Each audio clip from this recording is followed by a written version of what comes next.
누가복음 22장 1절입니다. 22장은 공생애가 끝나고 본격적인 순환사가 시작되는 과정을 기록하고 있습니다.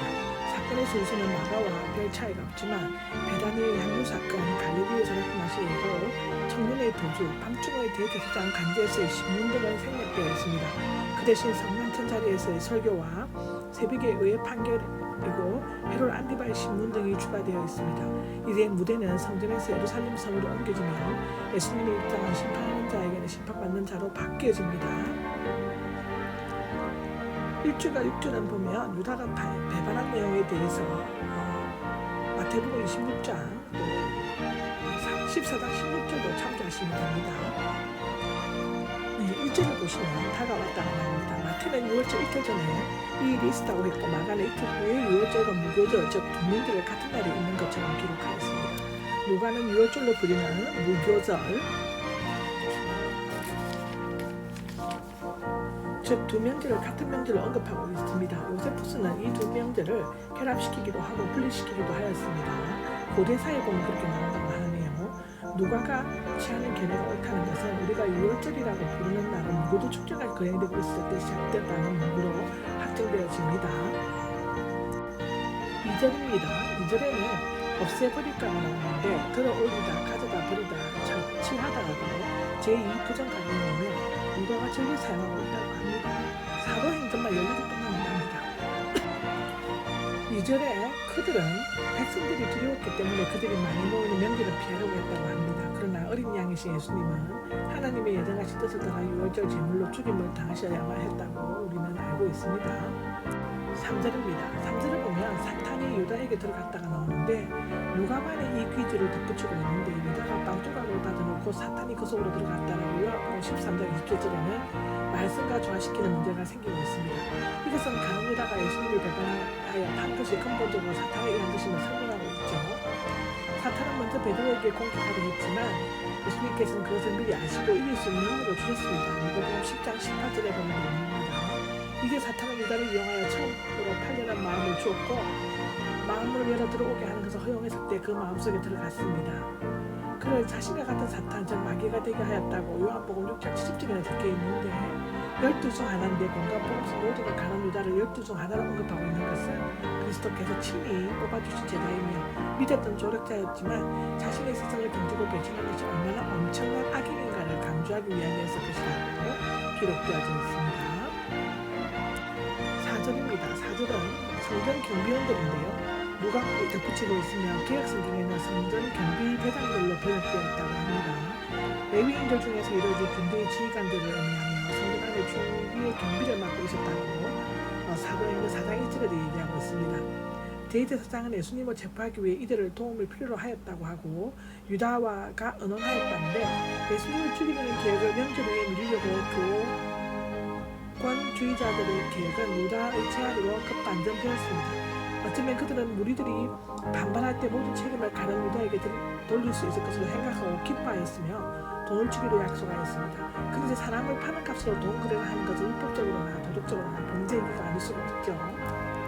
10절과 11절은 유다의 배신에 대해서 말했는데요. 이것은 마태복음 26장 14절에서 16절에서 설명을 하였습니다. 12절과 16절에서는 최후의 성만찬을 준비한 것에 대해서는 새 복음서 마태복음 누가복음에 언급하고 있는데 자세한 것은 마태복음 26장 17절에서 25절에 설명하였습니다. 12절을 보면 무교절 첫날 곧 6월절 양을 잡는 날에가 나오는데 마가는 시간을 분명히 하기 위해 덧붙이고 있습니다. 니산월 14일 오후였을 것이고 그날 저녁은 15일이었는데 그 이유는 유대인이 하루가 해가 질 무렵에 시작되기 때문입니다. 그러므로 15일이 시작되는 날 저녁에 6월절 양을 먹여야만 했다고 기록하고 있습니다. 13절입니다. 물동이가 나오죠. 당시 남자들은 대개 염소 가죽으로 만든 큰 주머니에 물을 담아 날랐고 여자들은 항아리에 물을 담아 머리에 이고 날랐다고 합니다. 따라서 그들은 물 한 동이를 가지고 가는 남자를 쉽게 찾을 수 있을 것인데 왜 예수님께서 6월절 식사를 함께할 집을 쉽게 알려주시지 않고 이상한 지시를 하셨을까요?